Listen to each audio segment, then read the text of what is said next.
Hi, I'm Greg Brooks, and you're on the Break It Down show. That's right. We're doing the Break It Down show. I thought we'd do this real interesting thing. Greg and here's Mario. Mario is from my hometown, which I love, and Mario lives there as well. It's called Benicia.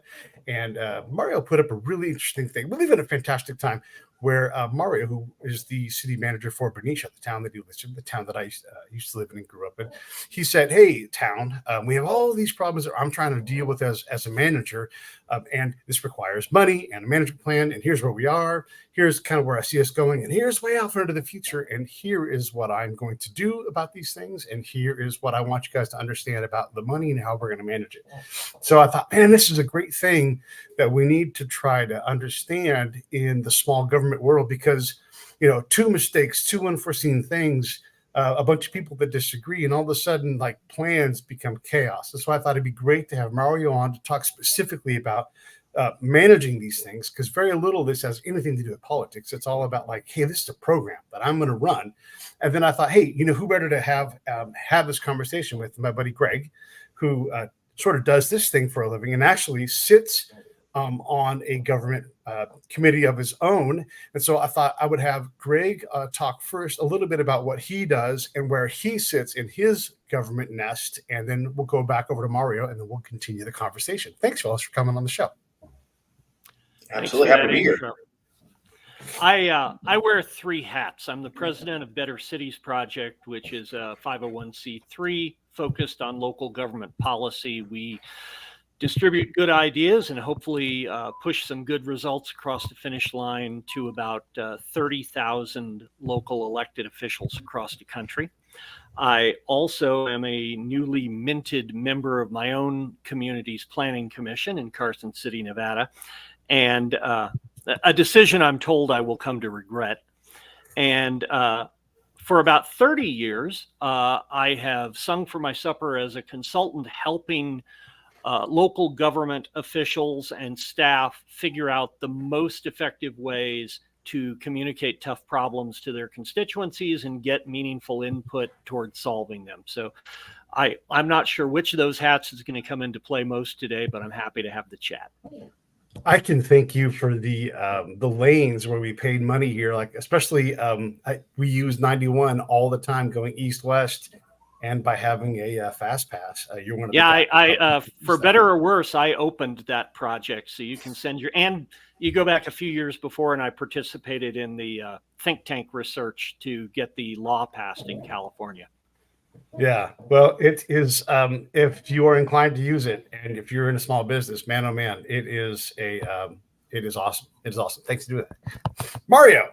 Welcome to the show. First time for you, and I appreciate you doing it. It takes guts to sit in this chair. We're not here to attack you, but you don't have to do this, and you did it, and I appreciate it. Well, happy to do this, and I've seen a few of your podcasts, Pete, and it's always great to have a former resident of Benicia and familiar with the town, and so it's always nice. And I've seen a handful of folks that you've interviewed or had on your podcast, so it's a great, I think, reflection of Benicia. So happy to be here. Yeah. What inspired you to go and write this long and very carefully explained idea of your vision, and then the vision itself? Where does all of this stuff come from, and what inspired posting it? Sure. So a little bit of background for people that may not be familiar with what you're referencing. So at the beginning of this year, mailed out a 4-page letter to every home in Benicia. And it was important for me to really reach out to our community and make sure that they have an understanding of what's at stake. And the title of that letter was The Future of Benicia. And what I wanted to do is really memorialize the conversation that I've been having with the community, as with our council, over the past year, in kind of sharing with Benicia, what is our financial situation? What is our current economic climate? What is the problem that we're currently facing, and how we are going about addressing it, and what you as residents can do about it? And so for two reasons. One, I wanted to make sure that people were well informed about what the issues were that we're facing in this town. And two, I wanted to provide a historical record that we are in a situation that is going to take years to address. It's going to require discipline, patience, and sacrifice. And even if we are successful in March with some revenue measures, we are going to continue to have to do certain things differently than we've done in the past so that we can secure a good and prosperous future in 2030 and beyond. And oftentimes our attention span is so short that we assume that if we pass a measure or we adopt a budget or we've made certain cuts, all our problems go away. And to the contrary, it is a series of steps and actions that are necessary in order to secure that success. And I thought it was important to lay that out in the letter. Greg, thoughts? Well, my first thought is a question, because it was an extraordinary letter, and whatever people may agree or disagree with how the city got to this situation and how to get out of the situation, I really, really like that you got it in front of people. And I suppose rather than a thought, I'd rather start with a question. Did your city council support you in sending that letter, and or was there pushback? No, there was no pushback. And again, I think the only pushback or the feedback that I heard from my staff and others is, my goodness, 4 pages, it's way too long. No one is going to read a 4-page letter. And I understood that. And, often we make decisions for kind of that short attention span, and we just want a soundbite. The gravity of what we are facing warranted a thoughtful, long letter. And yeah, I would push back at your staff a little bit with that, because, long form copy works. And here I sound like a communications nerd, but I am. Long form copy works whenever you're telling people about a big battle and what they can do, or when you're trying to explain something that clearly is going to involve some pain. And I think, frankly, your letter ticks both of those boxes, right? So I'm curious. It sounds like the city's been in this situation. This is not something that just popped up because of one bad year. Have you been in a deficit situation before and living off of a rainy day fund, or no? Or is there some other reason that is now different? Yeah, no, I appreciate that. And again, I'll provide some context for some listeners. So the acute problem that we're trying to address is a $6.5 million structural deficit. Mm-hmm. Benicia, the city of Benicia, adopts a budget every 2 years. And on July 1, 2025, we know today that we have to address a shortfall of $6.5 million. This is not a one-time shortfall. This is a shortfall that continues out into out years. Simply put, our expenditures are outpacing revenue, and it's been in this trend for more than a decade. So the way that we have kind of ameliorated that over this past 10 years is we have, to your point, Greg, we've used one-time monies. We would have been addressing this issue probably a few years ago, but for $7.5 million received from the federal government from COVID assistance. Mm-hmm. Otherwise, we would be, having this discussion with this community a handful of years ago. But that was delayed. And but maybe the listeners of the show don't know, that is an extraordinarily common situation. There are cities all across America who are facing some flavor of this. Particularly the cities, and I'm not saying your town did this, but certainly some did, the cities that decided to use the money to staff up during the pandemic. Indeed, right. And so they're using, again, one-time money to have ongoing costs, which is really a recipe for, financial disaster in out years. And so for many years, even prior to COVID, Benicia has struggled to fill a lot of vacancies, right? I think 2 things can be true, that city employees, just public employees in general, are expensive, right? The cost to provide that service through people is very expensive. We expect a lot out of the men and women that provide the services, whether it's in public works or police or fire, and there's a cost to that. That being the case, Benicia is still well below market when it comes to kind of competitive salaries. And so what we have seen since the Great Recession is a struggle for us to kind of fill vacancies. Well, having that struggle to fill vacancies creates money that you are not spending each year that you have budgeted for those employees. So for example, hypothetically, if you are assuming you're going to have 100 employees in a given year, and that year goes by and you really only actually have 80, then the cost for those 20 employees, those dollars weren't spent. And so they carry over to the next year. And we use that carryover to build it into the next budget in order to kind of make up for that deficit. The fact that we didn't have a balanced budget, right? Expenditures were outpacing revenue, but then we use carryover, we use some one-time money, and we just kick the can down the road because nobody wants the pain. And additionally in government, and I think you can certainly talk about this, Greg, you see a quick turnover in leadership. You see a turnover in your finance directors. You see a turnover in your city managers. And when you have people in leadership that are only looking at the next 2 years, the only problems you're going to solve are the ones in front of you for the next 2 years. You know, my hope, as Pete noted, you know, I'm a longtime Benicia resident. You can see my little guys behind me. They're in elementary school here in Benicia. I want to see Benicia get to 2030 and beyond. I want to see my two little guys graduate Benicia High School like I did. And so when I look at my job as managing the city of Benicia, I'm not managing it for 2026. I'm managing it for 2030, 2031, 2032. And so because I'm looking at that horizon, I'm recognizing we need to do things today.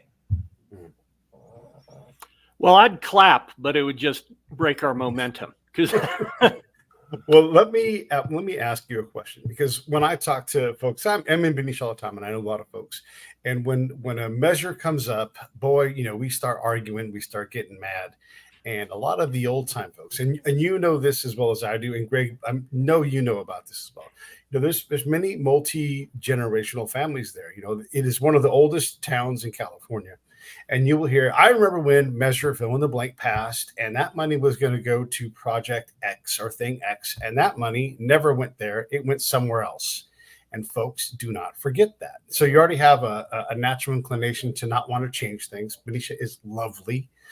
And there's a lot of built up, I would say, and this is not directed at anybody, but there's a lot of built up mistrust. And I think this applies to a lot of small towns. And Greg, let's talk about this when we get a chance. My dad is from Capitola. They have huge problems with this, where like you look at the easements in that town, they make no damn sense. There are houses that are built into the road where they are the easement, like when you got to put sandbags up because the water was flowing.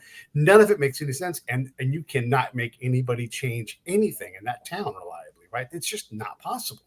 So there is a lot of that kind of whatever the opposite of there's their ossification of the people and their willingness to say, yeah, more taxes sound great, because they do not want the change, and they do not trust that the money will be applied properly. So I guess that is a hurdle that I instantly saw, and I thought, man, what are you guys going to do about that? And I thought it was very clever in how you explained, like, this is what this looks like when you go out to eat in terms of an amount of money. So let's talk about what those measures look like, the trust. And then Greg, when you get a chance, let's talk a little bit about, in general, how do you de-ossify a community when we get a chance? Mario. I think, you know, one's kind of memory and recollection of things, you know, fades over time. I think we can all look at, what do we have for dinner on Sunday? We have to think about it. That's even more present when it talks about financing and government measures and what have you. When we think something was, you know, one of the advantages of having worked in Benicia for so long is I can, you know, recall and certainly take ownership when it comes to, you know, our most recent revenue measure, which was in 2014, called Measure C. Measure C was a 1 cent sales tax designed to support general city services. And it was our response coming out of the Great Recession. Our economy had fundamentally changed. We were not in a position to have the local resources to maintain the services that we've come to enjoy. Very, very similar to where we are today. But in the message of Measure C, it was also designed to primarily for, let's support existing city services. And in all the messaging, in the resolution, that was adopted by the city council and all the campaign material, the informational material that came out, always highlighted kind of maintaining Benicia's quality of life. In fact, the title of the measure was Benicia Quality of Life Measure. Now, in addition to maintaining services, we also invested millions of dollars in new playground equipment, facility repairs, and roads. 33% of all the money went to roads. Now, we're a victim of our own success because we invested so much money into our roads. Our roads had deteriorated over the last 25 years. And so we used a lot of the surplus of Measure C in each of the 3 initial budget cycles of that revenue measure to invest in roads. And then we come to the voters and we spoke to them in 2022 and said, well, we knew that Measure C was going to run out of enough revenue in order to support these other capital projects. It was going to entirely be used to support existing city services, your police, your fire, your library, keeping your pool open. And so we weren't in a position to continue to invest in capital projects like roads. And so people were confused and like, well, wait a minute, I thought it was for roads. No, it was never just solely for roads. In fact, we used it in the surplus to invest it in a priority project for the community to the tune of 33%. And so I have to remind people of that message. And every year to the city council, I kept all of the information that we put out in 2014, the resolution, the letters, the campaign informational mailers, and it all highlights what the purpose was. And that's important. And this is also the importance of having institutional knowledge in staff where you can repeat that and share that with the public. And that is, certainly part of the message here. And about when we talk about garnering the trust of the public, for me, it's about giving the community a choice. My job is to give you good information, accurate, timely, and then that choice is up to you on the type of community you want to live in.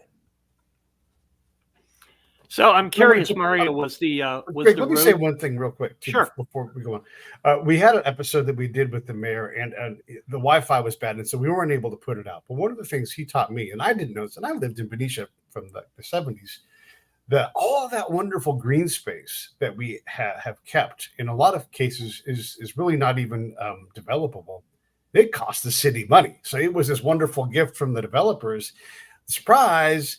Like, now you guys got to maintain it. You got to cut it, to brush it back. And there's all these extra costs that became a burden in a lot of ways for the city as well. So there's these things that cost money that, heck, I had no idea. So there's these other things that go to our quality of life that seem invisible and wonderful, but actually cost money as well, too. So some of this stuff that we take for granted are not granted. They actually cost money.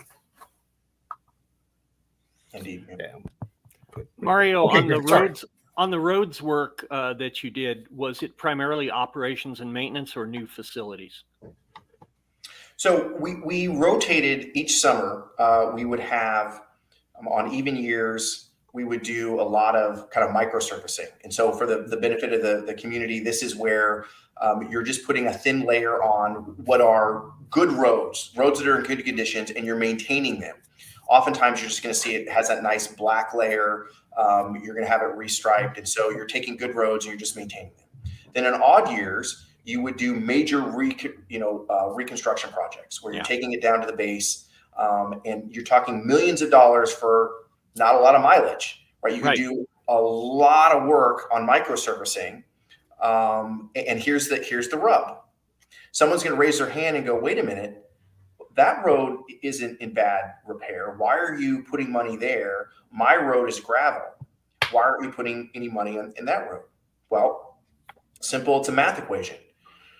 If we fail to maintain the roads that are in good condition, they will deteriorate to such a point where we don't have the money in order to fix it. And it becomes a downward spiral that your pavement condition index so erodes that you're not going to be able to take care of anything. So what cities are basically forced to do, and this is where we are in Benicia, the only resource you have is to maintain the roads that are in decent condition. And the roads that are in poor condition continue to deteriorate because you don't have the millions of dollars needed in order to take it down to bedrock and relay the road. And in Benicia's case, right, we know that we have 90 some odd miles of roads. we need about $6 million a year in order to improve the road condition to a pavement condition index of 70. We only get about $1.2 million from state gas tax, which means that the local community has to figure out a way to make up that nearly $5 million difference on an annual basis to improve our roads to a fair and good condition. That's a chunk of change in a town your size, right? Your whole police department's budget is, I think I looked it up, was 12.5 million. So Correct. 5 million is significant. I commend you for it, just because I don't know of a single small or mid-sized city in America that's adequately covering its long-term O&M issues on its infrastructure. So it's not an uncommon issue. I think one of the themes that is sort of naturally emerging in this conversation is that right, left, new resident, longtime resident, doesn't matter. Almost nobody wants to pay for the level of government services and facilities that they consume. And, I am not usually in the business of blaming taxpayers, but it's such an utterly consistent story across different sized cities, all parts of the country. There is this magical thinking that this stuff is or should be free, or some other group, fill in the blanks. For some people, it's corporations. For businesses, it's new construction. Everybody thinks somebody else should take the hit. Correct. And you see that time and time again, especially in cities that are growing, Right. that you're using new development as a way to kind of pay for the sins of the past. And if you're in a community that's built out and not growing, there is no new dollars to address those current needs. And it is a challenge. Pete commented about the beautiful open space we have in Benicia. And, we're on the Carquinez Straits. And so we have these amazing kind of waterfront views and vistas. And then we are blanketed by, in probably a couple of weeks or in a few days, based on the rain, gorgeous rolling hills, green rolling hills. 25% of our entire area in Benicia is open space. And that's part of the charm and beauty of Benicia. But as Pete, you noted, there's a cost to that. Because not only is there a real cost of maintaining it and paying for disking and goats that everybody loves for fire suppression to the tune of $150,000 a year, it's areas that you cannot generate revenue from. You can't put homes on there. You can't put commercial on there. And so you have this wonderful feature of your town, but there's a cost to it. Yeah. And so the community has to decide, okay, if you want this benefit, you either have to pay for that benefit, or there are certain services and programs that we have all come to enjoy that we have to retire. It's a choice. How is response? Oh, I'm sorry, Pete. Go ahead. I wanted to. I'm going to put myself in the main window here because I'm going to get on my soapbox for a minute. I often see us as Benicians, and I'll be a Benicia. I'll play the Benician here for a second. Welcome back, Pete. We'll claim it. Thanks. And this is just in general, small town folks, right? Because we're not just talking about Benicia.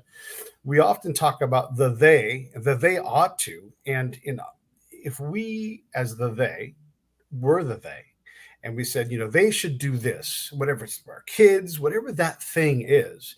And if we put ourselves in the role of the they, and instead of saying Mario, who was they, and said, Mario ought to figure out how to pay for this. If we just figured out how to do this thing ourselves, it doesn't have to be Mario that does that, because then Mario has to find budget money to go do that thing, whatever that thing is. And if they shopped in their town, instead of just defaulting to say Amazon, or if they went into downtown and ate and consumed products or bought their batteries at the Interstate Battery, it's in the industrial park, instead of going to Vallejo, to Costco to buy one. Yes, there's a premium for that. But if you spent more money in your own little town, Pete would believe that, like, you're going to invest in your town and you're not going to fix all of your problems. But we talk about things like, and this is just Pete going to be a dick here for a second, but we have this old, lovely theater, everybody, in our little beautiful main street, and it's in ill repair.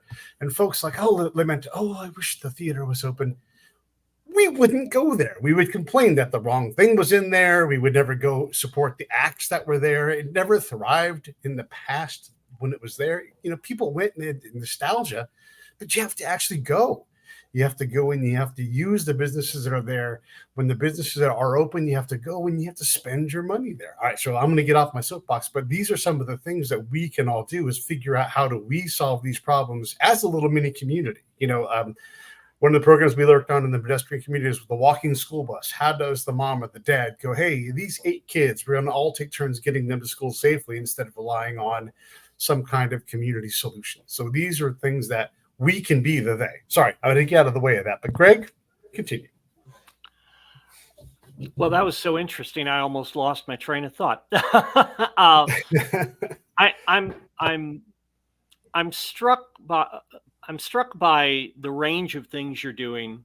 The fact that it's broad based, but ultimately, and this gets to what you were saying, the challenges, they're all incremental because the stuff that's truly revolutionary is and could wipe away the problem easily is just politically fraught with peril. Having said that, I'm wondering what kind of response you've gotten from the community so far, good, bad, or otherwise. I think the community has I think really appreciated the information. I've certainly heard there's been a great gratitude for just being straightforward and candid. I think that there's an understanding that whether it's local government, state, or federal, we have this history of just kicking the can down the road. And I think that there is this feeling of, all right, it's the responsibility. We have to stop doing that and we have to do something about it. And so I think first and foremost, there's just been an appreciation for, hey, we appreciate the information and we appreciate that you're trying to do something about it. So that's first and foremost. Second, I think that there's been a great learning opportunity for many members of our public on understanding kind of Benicia's economy. Because when you live in a city where the median household or house is selling at $900,000, you have to wonder, well, you're anchored by the Valero Benicia refinery. You have a port. How in the world do you not have enough money to operate your city? So the first thing that I have to do is kind of address the kind of economics, Benicia Economics 101. Right. And really kind of understand that, yes, we do have a refinery. And yes, it is the single largest, tax producer to the city of Benicia, but the revenue that it generates isn't growing at the same rate as our costs. And there's a limit to what dollars those are generating. In fact, property tax in all of Benicia, $21 million. Every single commercial and residential property tax in Benicia is $21 million. That may seem like a big number. Not to me, it doesn't. But when you factor in that the police and fire department costs are $26 million. Oops. Right? It puts in perspective the fact that property tax, which is our single largest revenue source to the city, isn't sufficient enough to generate the revenue to pay for services. And people may scratch their head and go, I don't understand that. My property tax bill is so high. Yet the city of Benicia only receives 26 cents on the dollar of the property tax that you're paying. The school district only gets 24 cents. And so when 50% of the property tax bill goes somewhere else and doesn't stay locally, it becomes a problem. Well, right? And for listeners who may not be fully aware of California's Proposition 13, that $900,000 house may be taxed on a $250,000 basis, right? Correct. If people have been there a while. Correct. And we have, I think, 19% of the entire homes in Benicia have never been transferred before it's 13, right? I just keep feeling worse and worse for you, man. 17%. Look, we're a beautiful community. We're an aging community, right? Our population is in decline. Why? Because you moved here in Benicia. Why would you leave? Well, Pete left, but maybe you'll come back, Pete. But people love it here, and so you're in this beautiful area in the Bay Area. You raise your family, and you look around and you go, where am I going to go? It is a sweet spot. Where can I financially go, even if I wanted to? Right. And so what that does is that puts, again, a pinch point on the ability for the city to generate sufficient revenue in order to pay for the services. When you have a growing population that essentially stays in place, you don't have turnover, you're not increasing the basis of those homes for property tax purposes, it creates a greater problem for having sustainable revenue to provide the services that people rely on. You know, nobody has like outright asked me in this podcast yet for advice, so I'm a little shocked at that. We get some advice from you, Greg? I'm going to offer some advice anyway.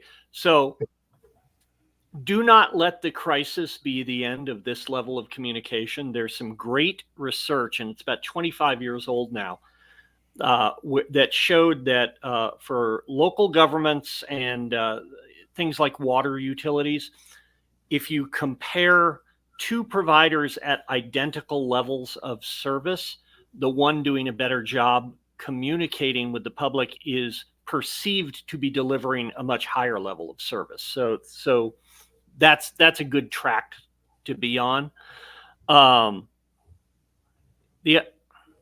The other thing is, you mentioned sending letters out, like when the campaign was, did you say 2014 was your last big revenue raise via sales tax? So in 2014, we raised the sales tax 1%. We attempted in 2022 to put on a measure, a 3/4 cent measure that would be focused on roads and infrastructure. That failed. Okay. And so, but that was really, although it was a general purpose tax, it was really designed to support our roads. This is, and it would be interesting, the situation Benicia would be in had that passed. And so there's some things that would create a whole nother stress and burden. But this effort with measures A and B, measure A is an increase to our hotel tax from 9% to 13%. It's actually a modest revenue increase of only $250,000, but it is kind of our attempt to put something in place for the future. If we have a new hotel that comes in, that is substantial new revenue that will help us in the future. Again, this is making decisions today that's going to help us tomorrow. The major impact is what is known as Measure B. That is our public safety and essential services measure, and that is designed to generate about $5.4 million with a sales tax increase of 0.75%. That's approximately about $10 a person in Benicia. And that would help to really prevent a lot of cuts to basic city services. But that doesn't solve the problem. We still have to, you noted at the beginning of this segment, I said we have to address a $6.5 million deficit. Mm-hmm. The sales tax is only going to generate 5.4, and we get a little bit more from the hotel tax. So we're still going to have $1 million in reductions of service. At the end of the day, we have to have kind of do things differently. We have to have less people. We have to be more efficient. And we're going to have to do this for years so that we reverse that trend line of expenditures outpacing revenue. And in addition, we have to find ways to foster smart development, both new homes, new commercial, new industrial. So we broaden our tax base so that we can provide the revenue necessary to provide the services we're going to need in 2030 and beyond. Well, that's the virtuous cycle, right? More people attracts more commercial, generates more sales tax. When you attract more people, I'm assuming there's some densification that goes on along the way. Certainly not over a 1 to 2 year time frame, but over a longer period of time. So an observation and a question. The observation is just based on being involved in sales tax measures in the past, to the extent that your communications with citizens can talk about things you will preserve or enhance in their neighborhood, just break the city down into a grid. And when you communicate with people in one square of the grid, you're talking about the stuff right in their neighborhood, or even, based on their interactions with the city, right? People who have pulled building permits probably are sensitive to the idea of there being longer delays for plan reviews and things like that. I've been involved in a couple of sales tax things in my ancient history where an initial measure failed at the ballot box, and they went back and highly localized the benefits to people, and they managed to get it over the finish line. You may know all that already, but it's a good strategy. Sage advice, Greg.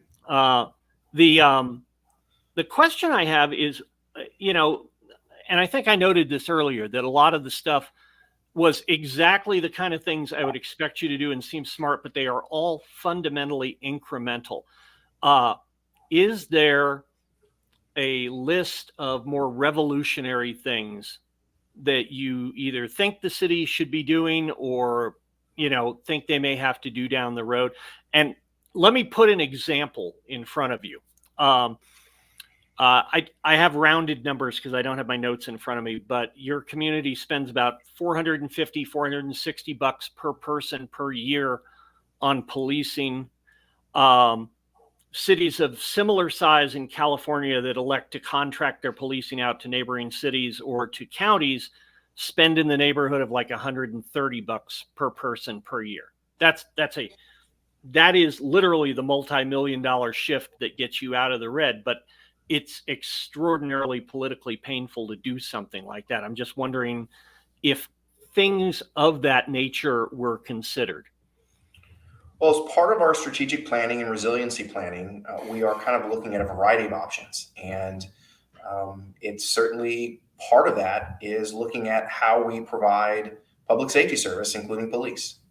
In fact, we have a police chief that will be retiring soon. In fact, he's done February 20th. Yeah. Right. Yeah.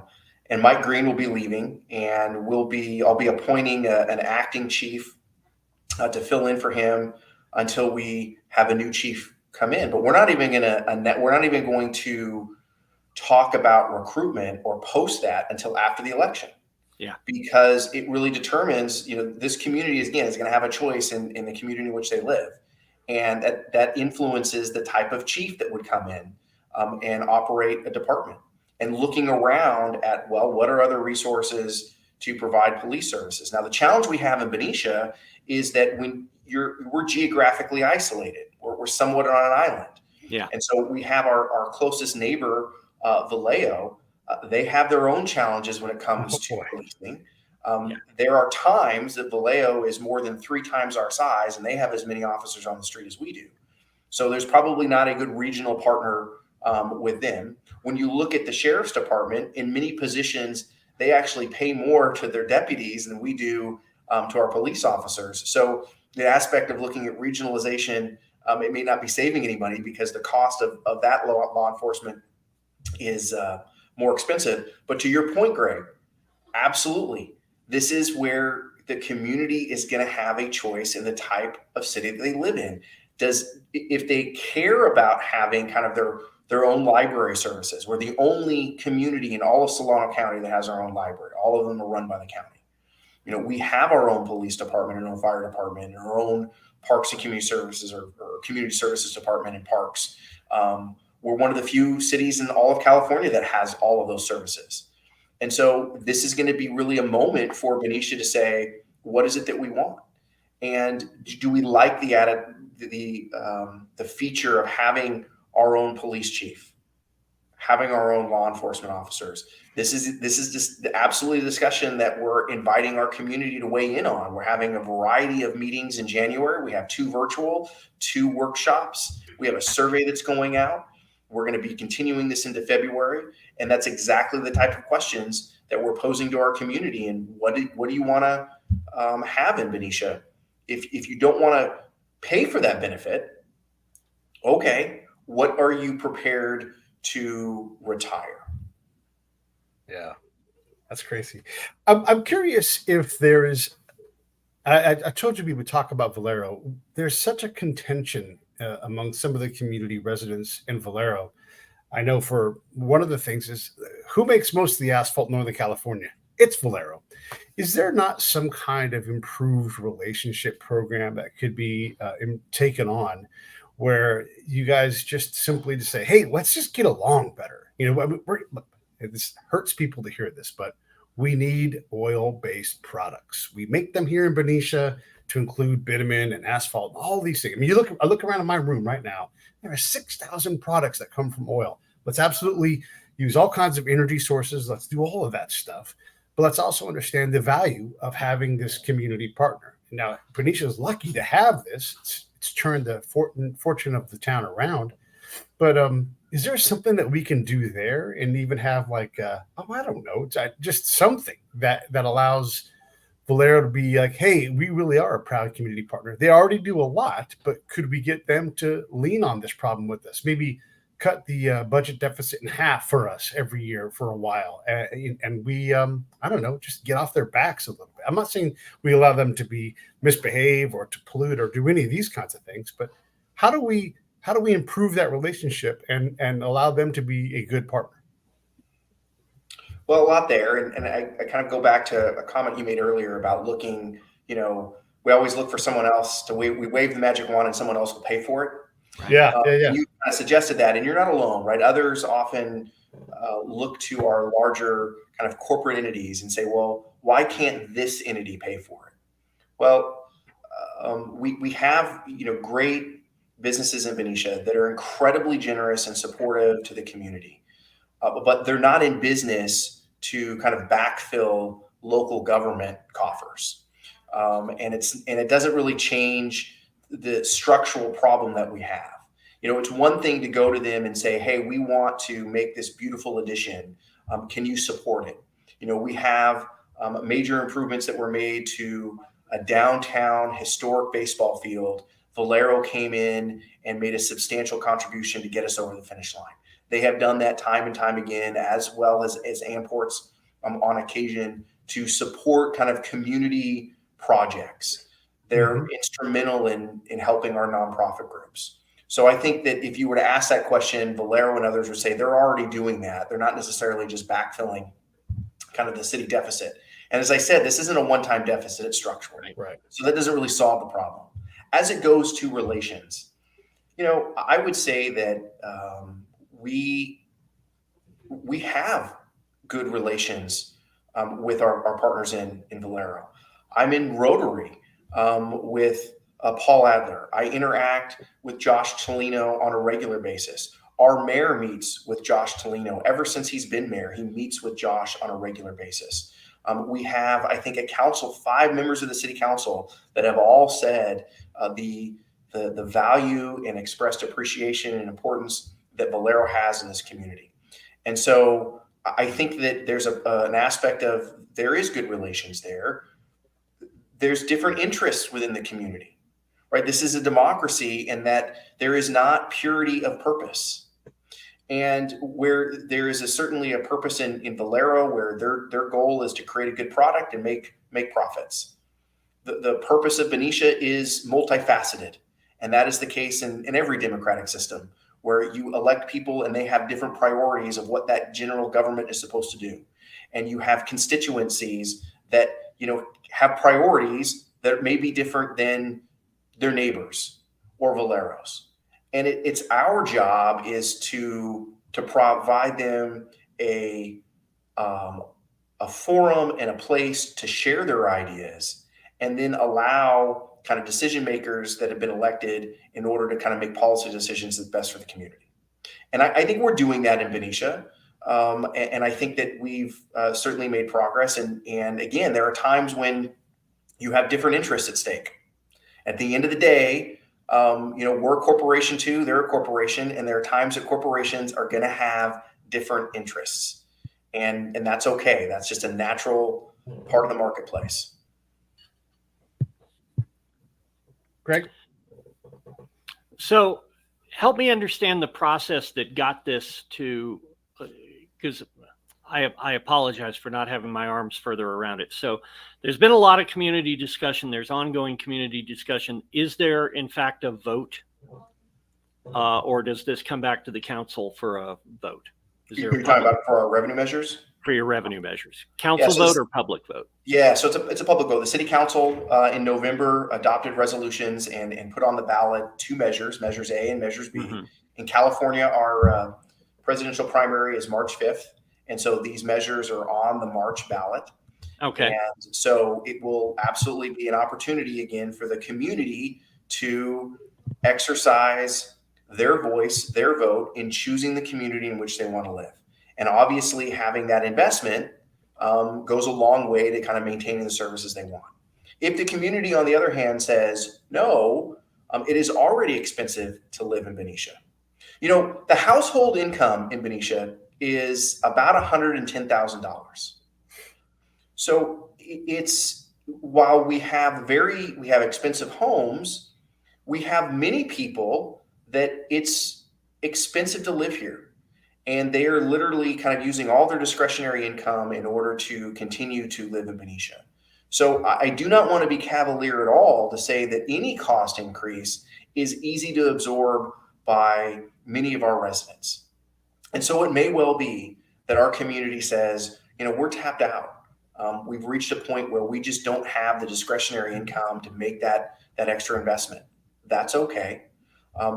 What's important is they make a concerted, informed decision and that they know kind of what the trade-offs are. And then we will continue the process of our resiliency in figuring out what programs and services we retain and which we retire. So if you don't mind, this is less of a trick question and I guess more of a slightly uncomfortable question. And Pete, I apologize that I'm just full of questions on this. I've kind of No, I want you. This is why you're here. I want you. Pseudo interviewer here. You wake up the morning after the election.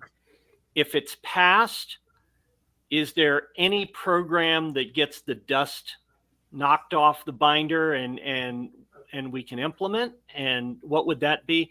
And if it doesn't pass, what's the first thing where you think, okay, time for some cuts? Well, understand we're the mid-year of our 2-year budget cycle, right? It was adopted in June. Right. So it's a bit of a metaphorical question. Well, it's not, because it is what's most important is that on March 6th, it's not like all these cuts, these $6.5 million happen overnight. We have to resolve this by July 1, 2025. So if on March 6, 2024, the community says, no, we're tapped out, we're not going to make that local investment, we have to come up with that solely based on cutting services. What will transpire is a process of continued public engagement to get feedback on what is most important from a priority standpoint. Mm-hmm. And then it becomes very, very real. It's no longer just this, it's not an academic exercise now, but it will certainly not be one come March 6th. Right. And what I anticipate is it's going to be incredibly difficult because people will kind of be entrenched in their kind of interests. And, our job as staff is going to kind of ameliorate information and process so that we can kind of get to a point probably by late summer or fall where the council makes a decision on this is where we're going to go, because what will transpire is months long of kind of labor, because you're basically talking about reducing your workforce by a third. Yeah. Right. That's 50 employees that would probably positions that would essentially go away by July 1, 2025. And so there's an entire kind of meet and confer and labor process in order to kind of go about, identifying who those employees are and, then prepping that work so that we're ready to go by July 1, 2025. So that's, Greg, that's what would happen. There's not necessarily so much a program that would immediately happen on 6, other than we turn our attention and really focus more on, the next cause of now address our roads, and then addressing, how are we going to fund and make sure that our parks are properly funded. So what it does is it changes the trajectory of our plan to build into the future. Because if the voters say no in March, there is no incentive or reason then to go back to them for other measures to fix our parks and fix our roads, right? So that's the program that doesn't happen. And then we figure, how do we downsize the city? Like that's what's going to happen on March 6th. That's it in a nutshell, right? You're either going to maintain and slightly improve the city, or you're going to downsize the city if this doesn't happen. Yeah, Greg, You know, and I want to highlight when you talk about slightly improve, and this is where, when I noted earlier, the requirement of discipline, sacrifice, and patience, in that we're going to kind of have to hold the line for a handful of years before we can make those improvements. Mhm. And that's hard. That's hard in a society when you have instant gratification and you want something right away. It's hard to tell somebody it's going to cost you more money and I can't improve it until about 2027. Well, and I'll say the thing that you're probably too polite to say. It's hard in an environment where 4 or 5 mouthy people who may not represent the broader public can show up at a city council meeting and successfully sway a vote because they're the ones who showed up. And we see that time and time again in a democratic process. Yeah. Right. Yeah. You know, I don't know how many folks in your town are actually going to see this, but for what it's worth, I work with cities all over the country. If I can address those people for a minute, this is being done more smartly here than in so many other communities. And whether you think, oh, they've squandered their balance sheet, or no, I want to maintain and improve the community that I live in, just know that there are a lot worse ways to go about it than what's happening here. This is a smart and thoughtful approach and deserves reasonable consideration from everybody who lives in your city. Well, I really appreciate that, Greg, and appreciate the kind words. And I think what I've tried to share at city council meetings and members of the community is you can look at other communities around us where they're not given that choice. Mm-hmm. They're not given that opportunity to have that say. The can has been kicked down so far, they're at a cliff where it's just bad decisions abound. And they've not given an opportunity to really voice what their priorities are. And for me, I think that, while we have certainly delayed the moment in time in which we've addressed it, we're at least tackling it in a moment that gives our community a choice. And I think that's really important. And the other thing that I want to say too is, regardless of what happens in March, Benicia is still going to be an amazing place. Right. We're still going to be safe. It's still going to be great. What it will require is members of our community that have relied on government to do things, they will have to rely on each other to do things. And we've already seen it. We've already seen in part of our budget reductions, the cities not paying for 4th of July celebrations, our Christmas tree lighting celebrations. But instead of just canceling it outright and being petulant, what the city did is we reached out to our nonprofit community and we said, Benicia Community Foundation, can you take the lead? Can you help raise money from our business community, from our citizens, so that we can continue to have these cultural celebrations that make Benicia special?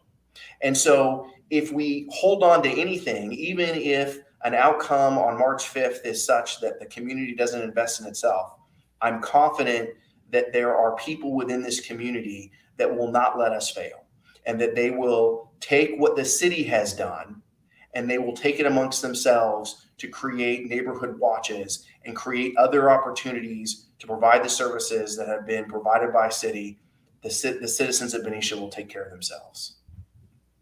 Hey, Murray, I wanted to ask you, because Solano County has exploded in terms of population. I mean, as you go east, it's just bananas how much bigger it's gotten.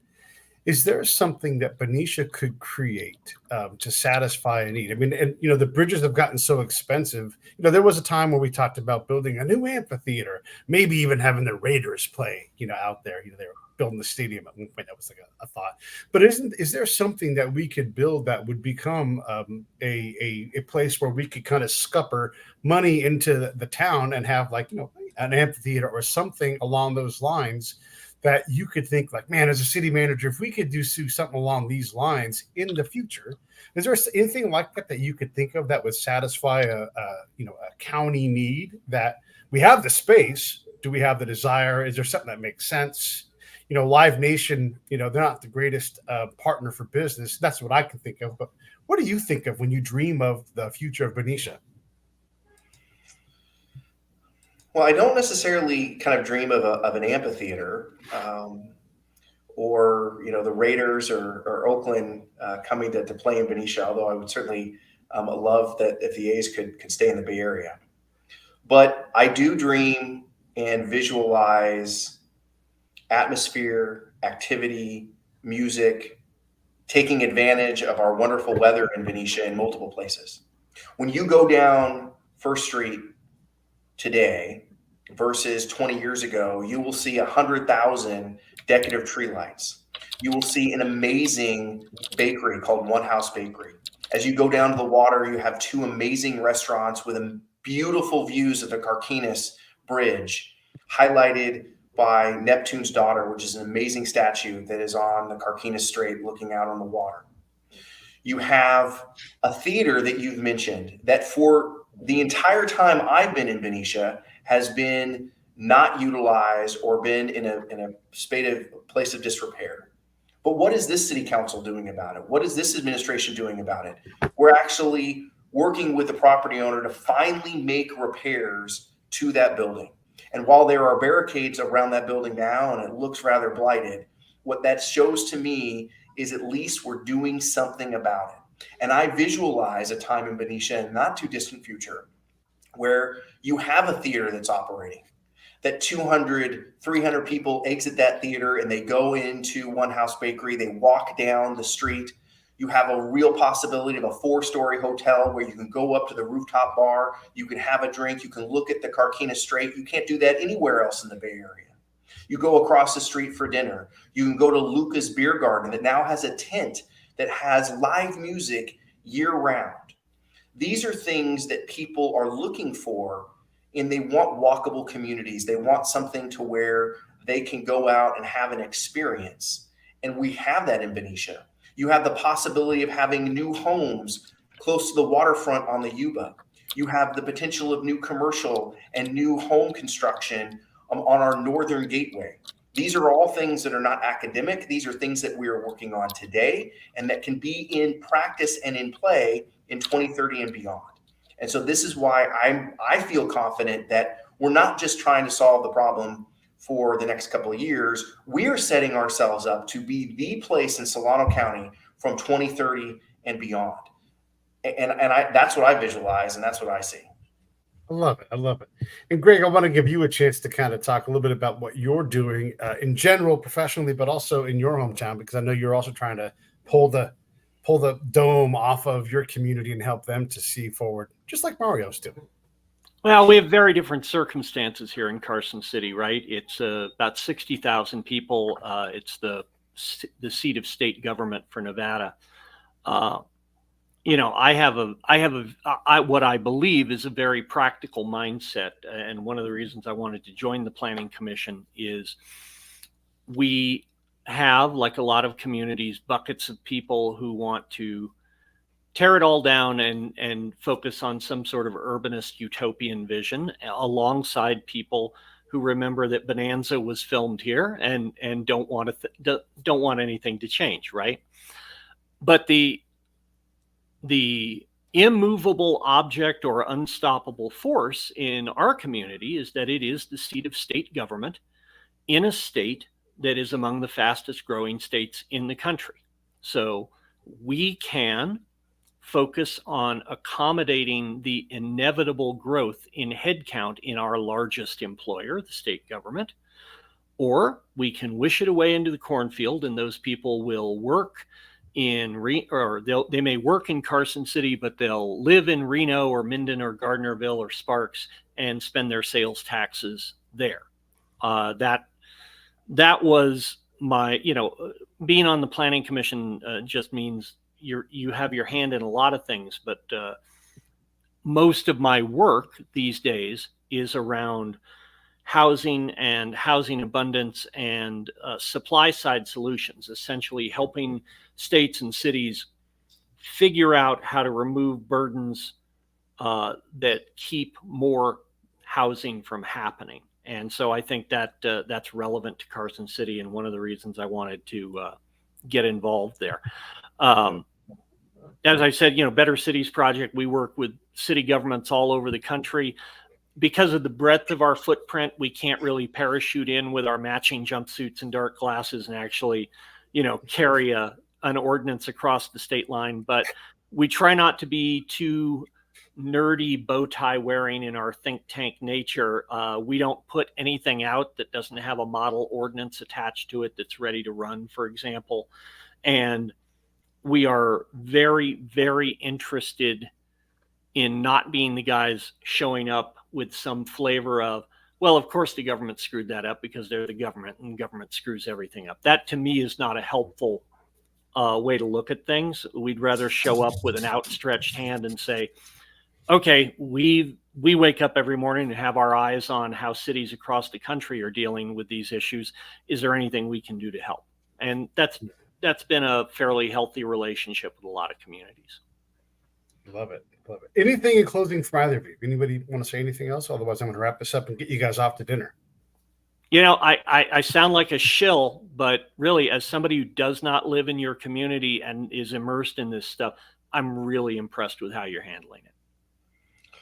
Well, I appreciate that, Greg. It's always nice to hear, and I will just accept that nice kind of warm compliment. So appreciate that, and it's been a pleasure, Pete. Again, it's I've seen you kind of in passing, so it's great to be able to actually see you virtually, and hope one day we can meet in person. Yeah, we'll face to face it next time I'm in town. It might even be this week. I'll let you know.